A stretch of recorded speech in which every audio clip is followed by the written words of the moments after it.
Talking Reality. I am Elisa and Farah. And we are here to do a recap of The Real Housewives of New Jersey, one of my favorite franchises.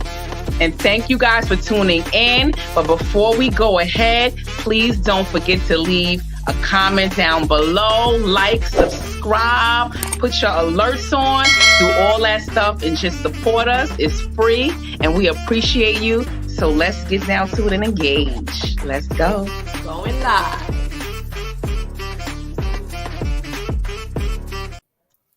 Hey. So let's get right into it. This is episode 13.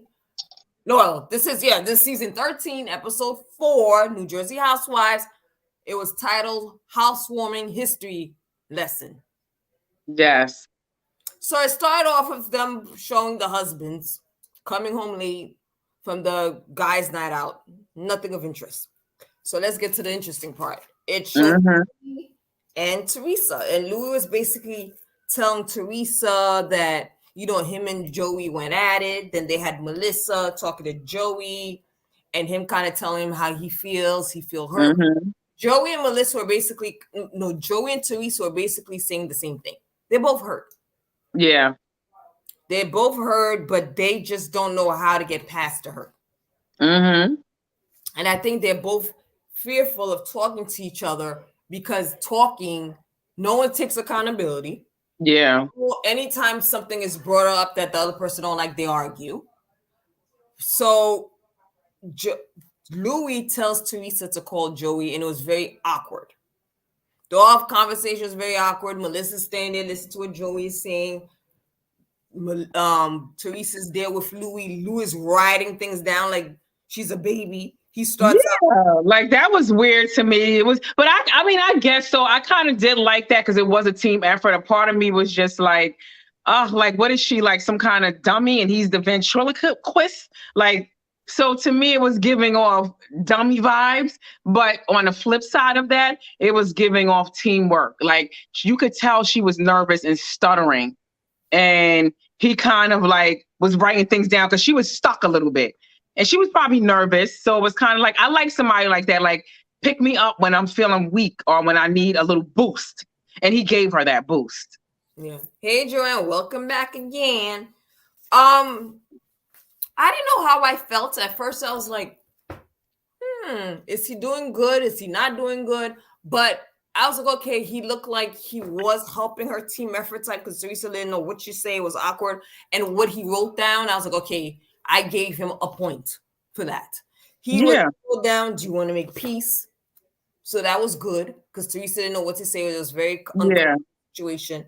And then, are you coming to the housewarming? And he said he didn't know. Joey said he didn't know if he was coming to the housewarming.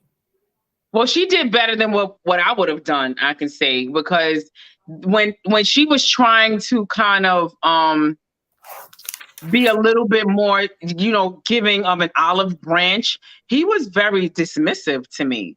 Like, I just felt like, to me, once you dismissive of me and I'm giving you a little bit of my emotions and vulnerability, and you kind of like being dismissive of it, that's when I would retreat, and then the bitch is going to come out. So I just didn't like the way he was just dismissive of her. He was, but I thought it was so stupid to do you want to make peace? Like, if you're battling with someone, things are going on, how do you just say, oh, do you want to make peace? What do you expect the person to say? It was very awkward. It was like, oh, let's talk. Do you want to meet someone? Let's talk. It was like, do you want to make peace? So he's like, yeah, peace. But I know, but that's when he kind of get in there where you can fit in. Like if somebody says to me, do you want to make peace? Then I would say something back where it would give them a little piece of an olive branch. Like I would say, what do you mean peace? Like, why are we not at peace? What's the problem? Let's get to the bottom of it. Like, I think it should have took some legs there and kind of went into a positive direction. To me, it kind of just fizzled and flopped in that point where it shouldn't have. Joey should have took some kind of, he should have extended an olive branch. He was very aggressive. He seemed even annoyed that she said anything like peace. Yeah, peace. I'm like, oh my God. Yeah, it's too much of an ego. He needs to put that ego down and just be a little bit vulnerable. True. So the next was they showed Dolores, her mom, and her son, and nothing of interest. Just talk about her relationship once again, about her boyfriend, and her ex-husband. Yeah, they Those need to things get along. Even yeah. the son is like they need to get along. No, no, they don't. They don't need to get along. Why? You're not babies. Like they don't need. I mean, I get what Frank is feeling. He wants them to get along. Everybody wants them to get along. The kids want them to get along. They're not little babies anymore. He does not have to get along with no one. You know, I mean, he of course he needs to get along with Dolores' family, but as far as like the ex-husband, they just need to coexist. But he doesn't need to be friends with him. That's what I didn't like. Oh, they're not getting along. That's the thing. They're not feuding.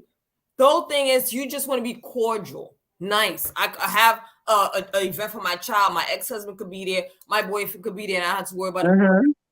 That's all. I don't need to have your cell number. I don't need to have us hanging out. I don't want any, and I wouldn't want my ex-husband to be hanging out with my current boyfriend because I'm probably talking bad about my ex-husband too. Exactly. So that might be another thing because if he's not so much entertained by it too, and he's a man's man, and I like that. It could be maybe Dolores is not saying the best things about him. I can't see you being a current relationship and you talking that highly of your ex-husband. Or it's either you're not or you're not saying nothing at all. And if you're saying a little bit too much nice things about him, well, you need to go back with him. So I wouldn't want my ex-husband and my current boyfriend to be friends. Yeah, and like I said on the last episode, to me, it says a lot about her boyfriend that he's not chasing the limelight. Like he's kind of being, you know, I don't need to be around them. He didn't show up for the boys' powwow. Like he's kind of like just doing his own scenes with Dolores. And to me, that says a lot about him, that he's not after. Yeah, to me, I like him. And I like that. That would show me that would be definitely a positive sign. I like him. Then they sent Jennifer and her husband at dinner. I do not like Jennifer. Later on, I'll see more reasons why I don't like her. I did agree with her with her husband having her back. It would annoy me. And we know how we are with women. Yeah. As women, we go into agreements, disagreements. I want my man to have my back. If I'm totally wrong, okay, but don't check me in front of the person when I'm wrong either. Do it at home. Have my back in front of them, behind their back. You could tell me, like, babe, you were wrong, whatever. But if I'm coming up complaining about a chick I don't like, you better be on my side. Don't be like, well, no, I don't. I understand what she's saying. You could say in a way where I feel like, you're trying to resolve the situation, but you're not making it seem like I'm totally bad in the situation. It would piss me off if you do that all the time. I guess so, but you speaking from your perspective and like my perspective where, I be feeling like I'm right most of the time. When people do me wrong, it's their fault, not mine. So, but when it comes to Jennifer and being married to her, Bill being married to someone like Jennifer, and I think she was asking him last weekend, am I self-reflective? She's not. I think Jennifer is very self-centered. I think she has these blinders on, like she's not able to see outside of herself. I think she's like kind of on an island by herself where a lot of them don't like her. And I don't think she's looking at it where she's trying hard enough to gain friendships. To me, she's doing a lot. And I think Bill's a smart man. He's a doctor, which means that not only do you have, he probably has some common sense, because that doesn't mean because you're intelligent, you have common sense. I happen to think he's not only book smart, but I feel like he has a lot of common sense, and he knows who he's married to. He knows who he's dealing with. Jennifer is, to me, she got a lot of like emotional issues, and I know he sees it. So to me, I think he's trying to get her to see them things. And to me, being on her side when you just blatantly wrong and you doing outlandish things and saying outlandish things to people, and you married to somebody like that, and he's kind of like, walking on eggshells a little bit when it comes to her feelings and holding her accountable. Like, I just think like that's just what he's dealing with and how he's handling it. Like, I don't think he's going to come to her defense, because he probably feels she's dead wrong. So unlike you, I take accountability when I'm wrong. When I'm wrong in a situation, I could see that I'm wrong. I'm able to say I'm wrong. I might not be quick to apologize, depending on who it is. But I also don't mind having a mate who's put me to that light and like, look, you're wrong. This is what you're doing wrong. This is your personality. He Yeah, looks kind of shaky, like, I don't want to tell her. I don't want to get her upset. exactly. Let's walk in eggshell. Let me not say the wrong thing. He takes a long time to think about what he's going to say. And he says this in a word like, what the hell are you talking about? Like, what are you trying to tell me? Like, he's one of those people that doesn't say what he really wants to say. And you're kind of like, what? What are you trying to tell me? I think that's what, from what I'm seeing of their relationship. I know, but I know that sort of demeanor. Like, to me, I have a psychology background, forensic psychology major here. I feel like I know that type of, you know how when you deal with somebody who's unhinged and, you know, you don't want them to spaz out on you and take out a knife and kill you. So you got to know not to step on any like mind, you know, some type of like, what do you call them things that's planted when it's in a war and it's like a bomb that goes off in the field? Grenade? Not A grenade. grenade, but it's like it's hidden. It's called a mine. Mine, you know, field? Mine something? Yeah, something like that. But it's like you got to tiptoe around, like, you know, around these little hidden bombs because you don't know what's going to explode at any given time. And to me, he's treating her like you would treat a psych patient. And I know she's not to the extreme as a psych patient, but you got to really be careful with your words because you can trigger them to go off on the deep end. She probably will go deep into a depression, spiral out of control. She doesn't want to get out of bed. Like, I think he knows how to handle her and he knows what things to say and not say. And he's taken the route to not like say anything that's going to spiral. Well, it doesn't help because what he's doing is not helping because she feels like he takes her love for granted and that he doesn't support her. So he needs to think of a different strategy. That one ain't working. Sorry. It's working more than probably we know. You don't want her going into a depression where she can't even get out of the bed. You don't know what he knows. She could be clinically depressed for all we know. Mm-hmm. So there's Rachel and Jen Fessler. I think that's the last name. So there's two Jennifers. So the Jennifer F. Fessler I'll call her Jen. So Jennifer, well, they were in the comment, they were talking. And Jennifer asked Rachel about her nose job. So Rachel went back and said when they were in that, whatever it was, the mozzarella making party, that Jennifer asked her, did she have a nose job? Or asked her about her nose job, which I think is very inappropriate. Like, oh, did you get a nose job? Whatever. I mean, both of them have bad looking noses. So, I mean, they both had botched jobs. I didn't know they had their noses. I didn't really see because I don't know the other chick too much, so I didn't really look at her nose to see how botched. I didn't know the before her to see how it is. But Jennifer, I don't know. I didn't know they had no nose surgery. I just knew their nose didn't look good, and now I'm like, oh, this is why they had bad jobs. It does look good. So she said when she spoke to Jennifer was telling Rachel about Dolores, talk about Dolores, and then here goes Jen F. Jen said, oh, when Jennifer called me, she was talking about Margaret. And Jen said that her and Margaret's been friends for like 3 years. So basically, Jennifer called both of these ladies to talk about Dolores and to talk about Margaret. To their friends. Yeah, which is like just totally inappropriate. Like if that was my friend, I would be like side-eyeing my friend. Like, I mean, but if she came and told me that the attempt was made, but I would want to see how far the conversation went. Like, okay, she talked about me, what she said, girl. And if you go too far and you getting into too many details, I'm gonna start side-eyeing everybody. But Jennifer was dead wrong. Well, if my friend tells me my enemy or someone I don't really mess around with calls and tells all this stuff about me, I would want them to give as much tea as possible. I would want them to just listen in. You don't need to defend me, nothing else. I want you to listen. I want to hear what this chick is saying about me.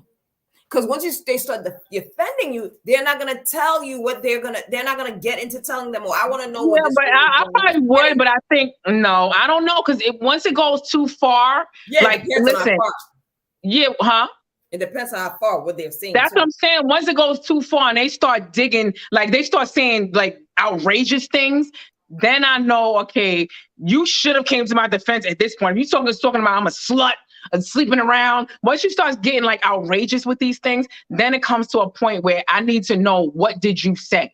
But if it's small things, simple things like, yeah, Lisa got a chip on her shoulder, she always got an attitude. I would want to hear stuff like, then, that doesn't need too much defense because it may be their opinion. But when it comes to like things that are untrue, blatantly untrue, I'm gonna need to know what you said too. That's true. So then it went to Margaret and Dolores. They called Melissa when they were out together, and Melissa said that Joe's not going to the housewarming. I mean, I was kind of surprised he wasn't going to the housewarming. I'm not surprised. But Melissa's going. I was surprised Melissa was going, and he's not. I think Melissa, I think you still want somebody to go to kind of like not totally make a statement of like you know, not being there. Like I don't know, somebody would need to go. Like if I'm not going, I just think Joe's really hurt, and you don't want to subject yourself to more hurt. Like imagine being there and then he heard the little speech that Teresa gave. Like look at Mark, I'm getting the names mixed up. Melissa scurried into the bathroom and started crying. So I can't even imagine with Joe and his temper, he needed to stay home. Yeah, I don't know if I would have went or not. I mean, again, I'm still a new watcher. I don't know the history of the friendship between Melissa and Teresa. So I don't know if I would stand by my husband's side. First of all, it's their family feuding. That's your sister. So Melissa, I don't know if she went really because I want to be around other ladies. Was it really because she wants to show support? Was it because she really wanted to see her nieces-in-law? Like, I don't know if I would have went. I don't know. I would have went if I was on a show. I would have absolutely gone to get that paycheck. I would have absolutely gone.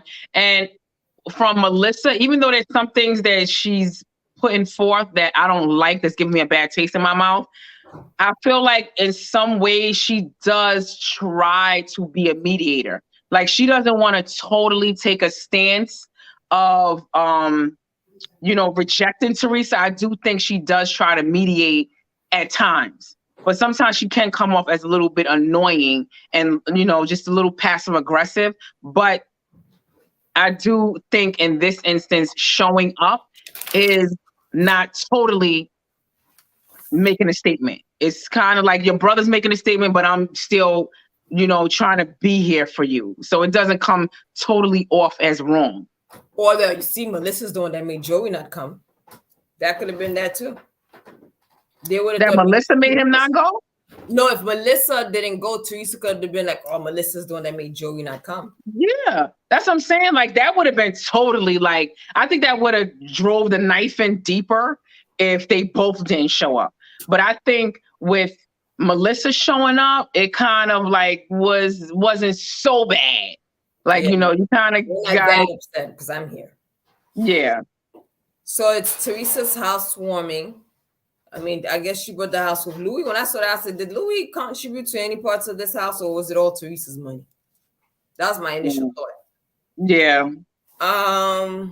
So Joey basically said he's not going to. They showed Melissa and Joey. This is when Joey told Melissa he's not going because he feels uncomfortable being around his own family, which is only Teresa, right? He doesn't have any other. It's only them. They don't have any other family members. Well, none of the family that they get along with. He's not like their cousin used to be on the show and the cousin's husband, but they're not even speaking to them anymore. And they got like fired off the show. So you don't see them around. Like they're not speaking to them. So they never come around anymore. So it is just him and Teresa. And I get what Joey has a temper. You don't want him coming in, fighting, storming off, causing a scene. Like, I think it is best that he stayed home, given the circumstances. Yeah, he did the right thing. He did the right thing. Teresa's daughters look sad finding out their uncle's not coming. They look sad to me. They do, and it was so awkward when Melissa went up to them and started to try to make small talk. We're not there, girl. We're not there. Yeah. We're not here yet. But yeah.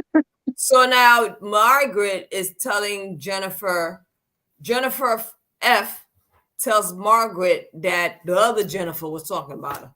And basically kind of let her know what was being said. Now we're back to Melissa and Teresa's daughters. Yes, it was very awkward. They were just standing there. No one knew what to say to each other. But it was kind of weird when Melissa said she knows the girls have hate for her and Joey. I was like, hey, that's kind of tough. That's kind of a strong word for them to have hate for them. I do think, I mean, listen, they're going to take their mother and father's side, and they're going strong and hard, of course, taking a mother and father's side. And that's what it is. That's how it is. That's the situation. Like, that's always in every situation. You're gonna take your mother and father's side when it's them against someone else. So no, I agree. What do you expect? That the children are involved in it. That's the only sad part. Let me see. And I do like that they were being respectful, because I don't know. I feel like during the earlier seasons, you didn't watch it, but Gia will come off sometimes very disrespectful for a kid.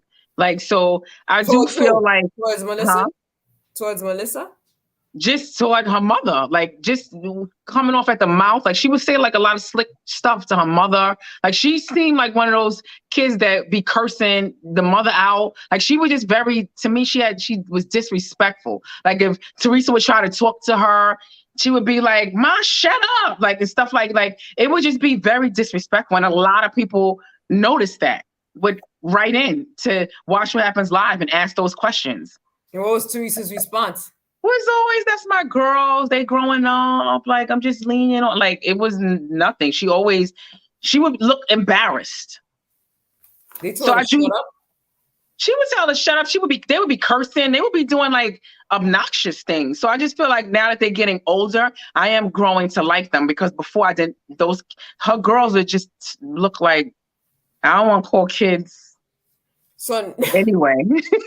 So now maybe they did see themselves and read the comments, and Teresa like, look, I do think Gia is coming off very loving now.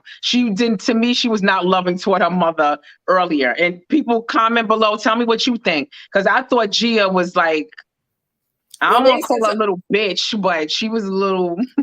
So maybe when her mother went to jail, that changed her. Probably. And I do think like now that the fathers, went away, and how, Teresa overcoming jail and divorce and so much, and parents dying, like so much at one time, I do think Gia stepped up as the older daughter. She became more emotional, supportive to her mom. Like I see her in a better light. That's my point. Like I just like the way she turned out as a grown woman now. Oh, because I was gonna say, her kids look really very nice now.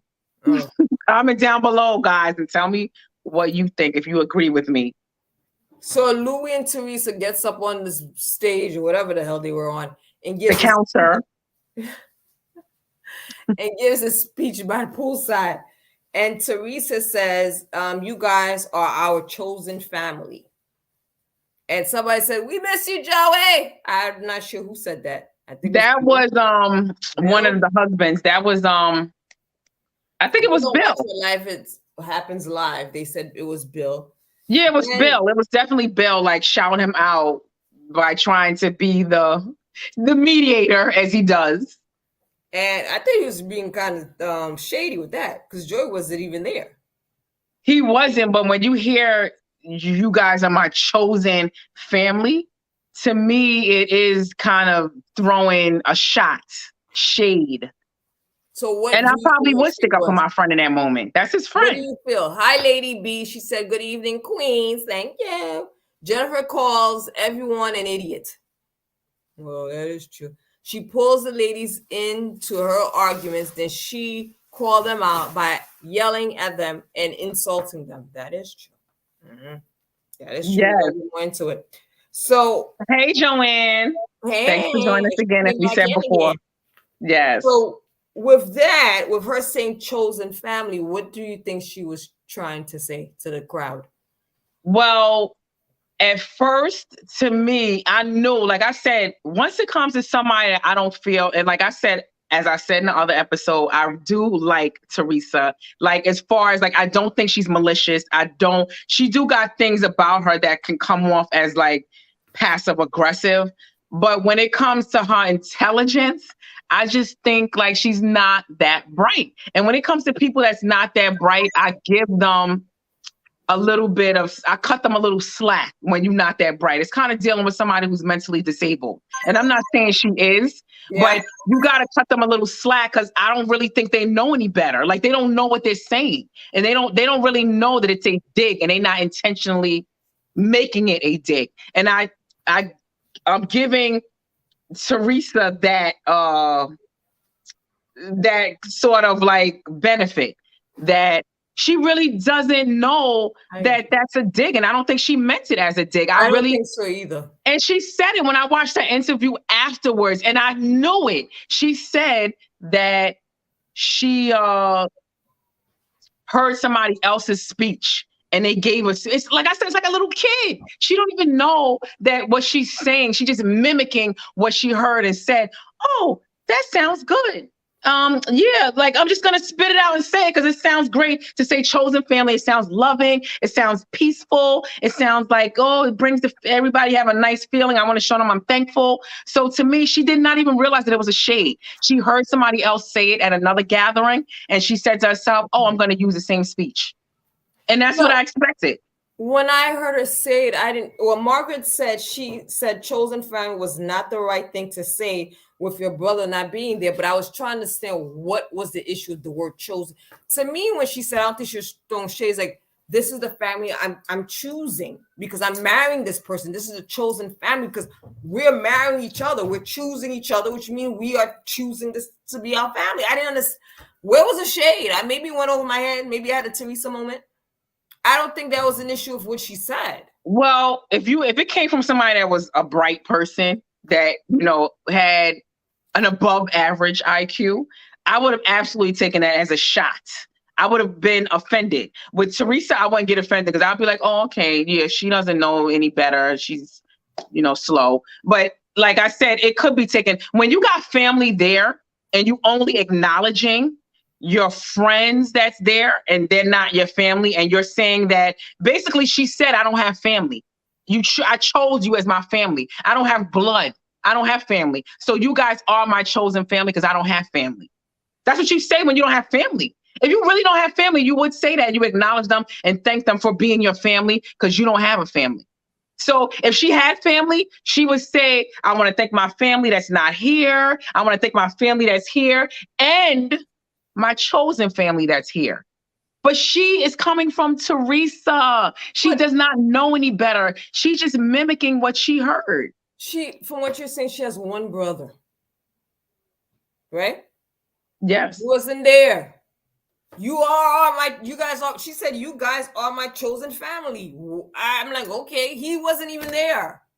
And I do get that part. That's what I'm saying. To me, I probably would have took that shot and I would have meant it. If I was Teresa, I would have absolutely, like me, I was expecting her to double down on it when they interviewed her. Like, yeah, I meant it. My brother wasn't there. Like, come on. Like, yeah, I said it, but she didn't. She said, she admitted that she heard somebody else said it. And she was like, oh, I don't know why Melissa was crying. Like, to me, you will play stupid. If you're smart, a lot of people do play dumb when they know what they did, but I'm not giving that to Teresa. I don't think she was playing dumb. I do think she is a little, but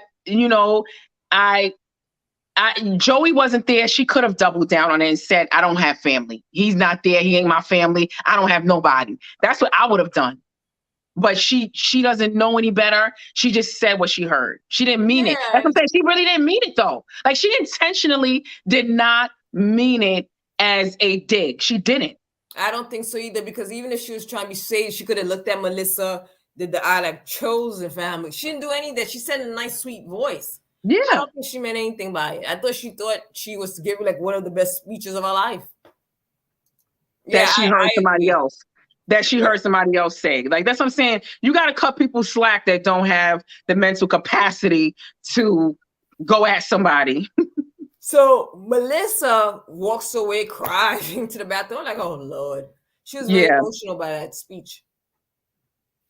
I think she would play it up for the cameras a little bit. I don't think, I get it. That's your husband. You have his back. You're going to feel emotionally connected to your husband. But am I going to be scurrying away, dabbing my eyes? And no. Messing around with makeup and lashes. Crying no. And the cameras are right there following you. Like, girl, stop. So Jackie says to Danielle, Melissa tells Jackie that she told Danielle about the comment about the hamper shorts. That is hilarious to me. It's not funny that Jackie said that, but just the thought of somebody say like the description. I love visuals. So to give a visual of somebody taking shorts out of a hamper is like disgusting. Jackie didn't give a damn because her response was that Danielle's a horrible dresser and she wore the hamper shorts 2 weeks in a row. You are that busy looking at this girl to notice she has wore the same shorts. Maybe she has 2 of the same looking shorts.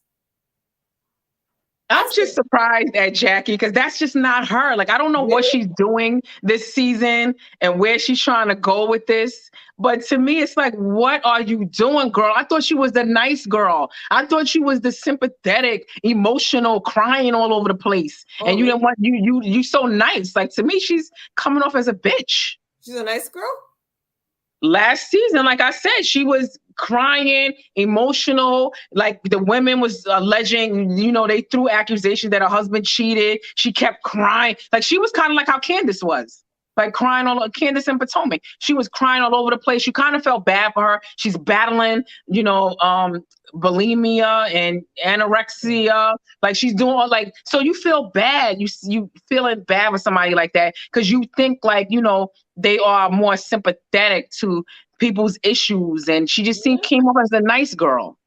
I'm surprised too. I didn't know that's how she was. So Danielle approaches them. They go arguing back and forth to where now Danielle puts her hands, she was far from Jackie, but Jackie's like, oh, don't put your hand in my face. They were just going back and forth. And I thought it was ridiculous.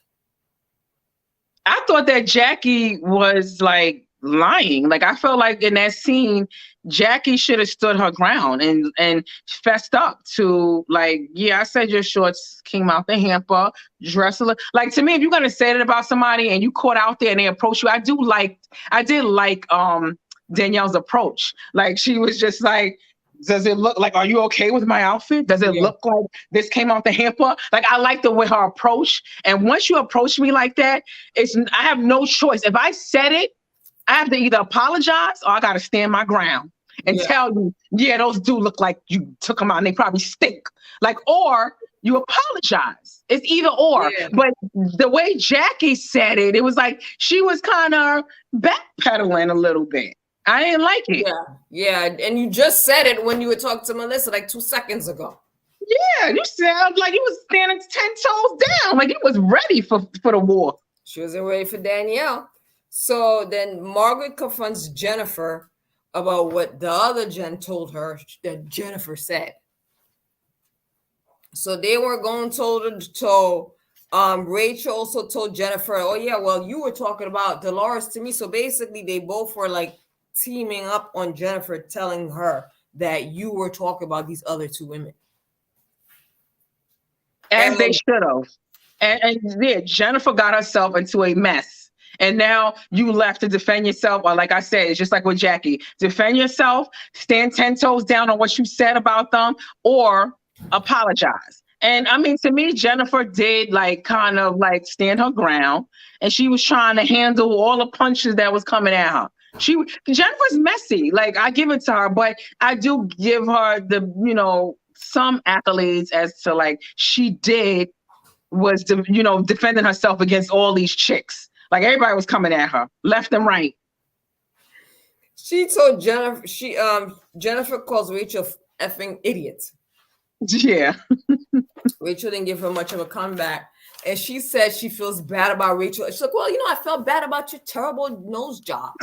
I was like, did Jennifer mean to say that? Because it's just like, she definitely does. That's what I'm saying. Like, you either got to double down on what you're saying or apologize. And Jennifer went 10 toes, 10 fingers down. Like, she did not backpedal at all. She doubled down on her nose being effed up. Yeah, she said we both had bad nose jobs. That's what I'm saying. like that's the way you got to do it. If you made the statement, listen, you got to come out with it. She was honest. Like she felt her nose is bad, and not only did she feel her nose is bad, she felt her, whatever Rachel's nose was bad. Rachel's nose was bad too. So it's like, listen, I got to give Jennifer some points for that. Yeah, she actually was able to stand up for herself, even though Teresa came in and be like, oh, it's standing up for Jennifer. Oh, she's not really like that. I don't think she really needed Teresa to stand up for her. She was handling it on her own. She was, and then Teresa I think it's because Jennifer can be a little bit of a lapdog for Teresa. So I think that was Teresa just like, let me just go try to return a favor and just, she doesn't mean that. Like she just wanted to say anything just to seem like she'd have a side. But Teresa just didn't even want to get in the middle of it, but she just wanted to return a favor for Jennifer being her own lapdog. I think also Teresa said it just to kind of like stop the whole altercation happening in her house. Yeah, Teresa's in her love bubble. She don't want them problems at her affair. She just want to return the favor. Seem like she got Jennifer's back, but she just wants to go right back into her love bubble. She got Louis now. She ain't trying to be messy like Jennifer. Jennifer's still in this web of messiness. And that was how it ended for this episode. Episode 4 of... I mean, Margaret and Jennifer got into it too. Margaret and Jennifer? Yeah, they were back to back, but I can't remember them saying anything. I think the only thing that stood out was what she said about Rachel. Yeah, it was like she was getting into beefs. That's what I'm saying. Jennifer just got herself stuck in a web with like, she's on an island by herself, basically. Whereas, Bill, her husband's not going to come to her aid. Teresa's in her love bubble. So Jennifer is not, I don't know if she's ready for this, this warfare. Like, so she just, so it seemed like next episode is going to continue on where her and Margaret's really going to go at it. Margaret's going to unleash the beast. So I'm looking forward to that. I don't know Margaret's personality, but I don't know who's going to be more, who's going to say more than the other. I don't know who's going to really. Jennifer does have like some stings, but Margaret, I think when it comes to Jennifer, she does have some stingers too. So that's what I'm saying. Like, I don't know who's gonna like come in hotter. Like, so that's gonna be interesting. Interesting. So that was it for this episode. So thank you for joining our live chat. Please stay tuned for our live chat next week. Please continue to like, subscribe, comment on our YouTube channel. And we'll be posting Quick Tea this week. So stay tuned to hear all the Quick Tea gossips that's been happening this week. Yes, and thank you so much for everyone that's continuing to watch and the lurkers. We appreciate you too. Don't forget, we're trying to get to 1,000 subscribers. So please don't forget to hit that subscribe button and the like button. And we also need that watch time. So thank you so much. It does a lot for the algorithm and to support us. We appreciate it. It's free. Free subscription. Yes. So toodles until next time. Bye.